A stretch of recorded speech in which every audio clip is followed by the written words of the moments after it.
Hey guys, and welcome back to my channel.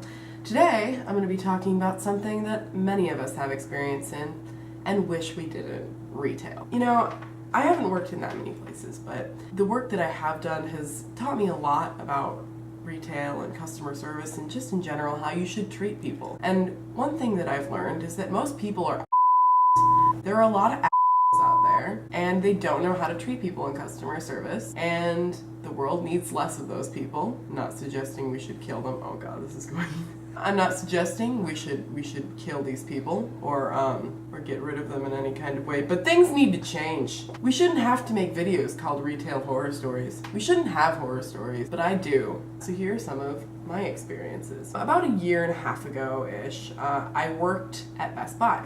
Electronics. Before working at Best Buy, I enjoyed shopping there. I liked the products. I liked looking around at all of the fancy things that I couldn't afford but desperately wanted to buy. It was a fun place to go, so I thought, why not apply there? And my mom had worked there previously, so it was easy for me to get the job. When I first started working at Best Buy, I was hired on as a salesman. This was my first real job. And I was 17. I'd never really had a job before, and I definitely had no experience with sales.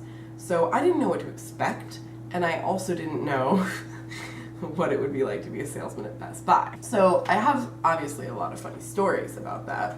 But first I'd like to say a few quick things about how Best Buy actually treats their salesmen, because it's not good. They expect you to sell like you're on commission when you're not. You're not on commission. You don't make any extra money from the sales you're getting, but I would come in and they'd say, you're expected to sell this many hundreds of dollars an hour. Now, I was lucky. My direct manager was pretty good. Let's call her Susan. Susan was great. Susan was really nice. She was understanding. She did push for sales, but she was really, really kind. So I was lucky to work under Susan. But while I was working as a salesperson, I had a lot of what we would call retail horror stories. Working as a salesperson, you get a lot of difficult customers, and you get used to it after a while, but sometimes there's ones that stand out. Those special few that are just the biggest in the entire world, you know, and you're just like, wow, you suck. I will remember how much you suck for the rest of my life. When I think of retail horror stories from when I was a salesman, the first thing that pops into my mind is an experience I had in the car stereo section at Best Buy. The departments I covered when I worked as a salesman were the camera department, the video game department, and the car audio department. So one day, I saw a customer in the car audio department, probably a 50-something-year-old man. I walked over there and I said, hi, how can I help you? And he just kind of looked at me, and he literally did like an up and down. Like, he looked at me like up and down, and I was like, lovely. Gonna pretend I didn't see that. And I was like, so how can I help you? And he was like, I'm looking for a good set of speakers for my car. I want to put new speakers in my car. So I started asking him, you know, what kind of car he had, what kind of speakers he already had in his car, so I could figure out what he was going for and where he was coming from. And he just stopped me and he said, I don't think you're qualified to help me. And I was like, sir, I can assure you that I've been trained in this department. I know all of the products, and that I am actually qualified to help you pick out new speakers for your car. And he just looked at me and he's like, no woman could be qualified enough to do that. Can I speak to a man, please?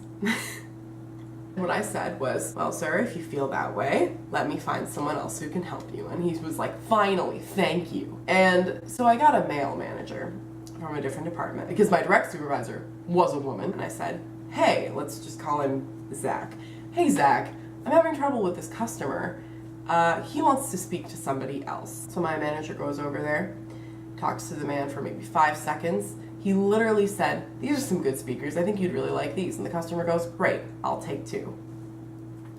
So, and then my manager walks over to me and is like, well, I don't know why that customer was difficult. He didn't give me any problems. And I was like, yes, of course he didn't. So that was, you know, one of my most memorable experiences with sales. Stuff like that happened quite a lot, where I got doubt because I was a female working in car stereo and also video games. Sometimes people would look at me weird. I had a lot of customers give me like, are you sure about that? You know, like that kind of look, like, can I really trust this person? I just found it ridiculous that at the time it was 2016, 2017. But still, I was like, you know, it's 2017.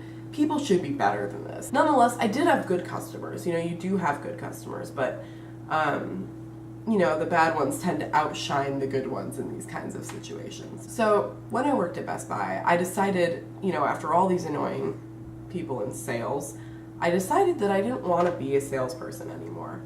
And they let me internally transfer to be customer service on the phone. And I was overjoyed. I thought this would be way better. So this is the second half of my Best Buy career. I was so ready to start this new journey on the phone. I wouldn't have to deal with customers in person. It sounded great. Oh boy, if only I had known. This is where the horror stories really become horror stories. First, I'd like to talk about the NES situation.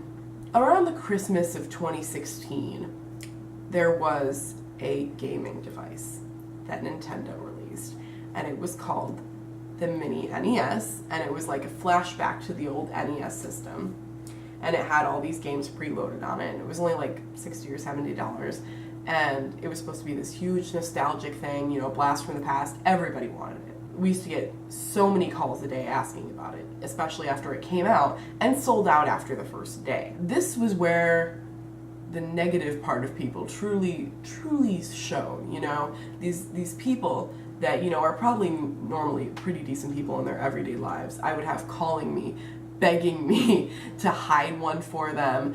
I had someone offer me $300 to put an NES aside for them, to hide it for them. I had somebody say they would buy me a TV if I hid an NES for them.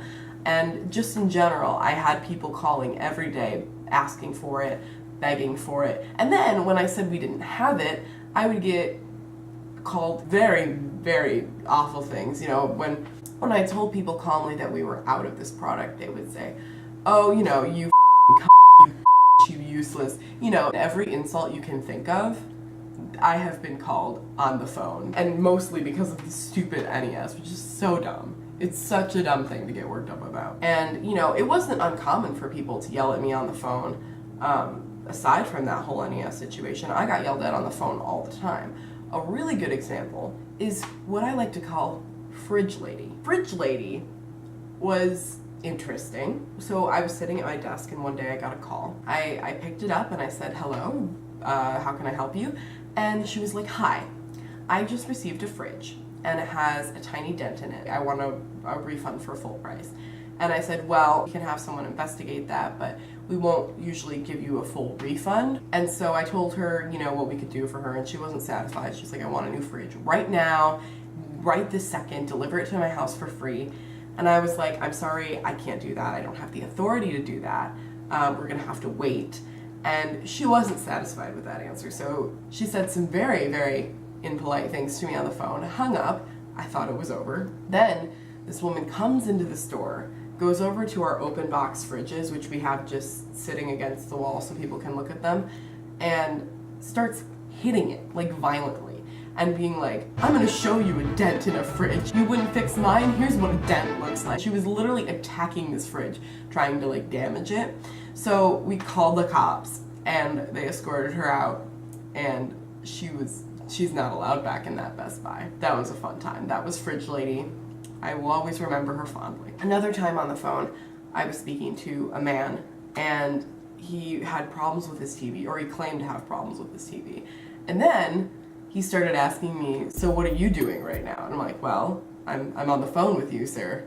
That's what I'm doing. And he's like, what are you wearing? And I was like, okay. He was like, oh, come on, baby, like, talk to me. So I tolerated that for a few minutes. I kept trying to bring the conversation back to his TV that he claimed was broken. And he just kept trying to be like weird. So I did stay on the phone with him until he just got like so weird that I couldn't do it anymore. And I was like, sir, is there anything I can help you with your TV? And he was like, nah, I'll just come in and have it looked at. And I'm like, okay. And then I just hung up because I couldn't do it anymore. I didn't end up getting in trouble for doing that, but technically, according to my boss, I could have, which is a huge thing. I just have a problem with, because that seems like it's negative towards your employees. And that brings me to another point where I feel like Best Buy just didn't treat their employees that well, at least the one that I was at. They scheduled me overtime, and I was in high school at the time, and I told them I could only work part-time hours, like 25 hours a week, because I was trying to finish up my senior year of high school. And they basically told me, you take what we can give you or you take nothing. And for a while I tolerated that, and I was like, fine. They did pay pretty well. And I wanted the money, so I tolerated it. But I was miserable. My grades were going downhill. I had no personal time. So eventually I quit because, you know, I was like, I can't do this anymore. You're overworking me. And the managers just really didn't consider the feelings of their employees in general. So honestly, if you're considering working at Best Buy, I would say don't, because while their starting pay is better than a lot of places, it's not worth it. I have so many bad experiences, and I could go on forever about all of them, but the point is, retail is shitty. People treat people like crap, and I think we all just need to remember that when you're talking to someone in a store, they're a real person too, and they have their own feelings. While these, you know, retail horror stories are fun to watch and fun to listen to, I think we can all agree that they really shouldn't happen. I just hope that by making this, I entertain some people, but I also help people realize maybe you should treat people in customer service better, because they're just trying to do their job, you know? So that's all I have for you guys. I hope you enjoyed it. If you like this video, go ahead and give it a thumbs up. And if you like me, go ahead and subscribe.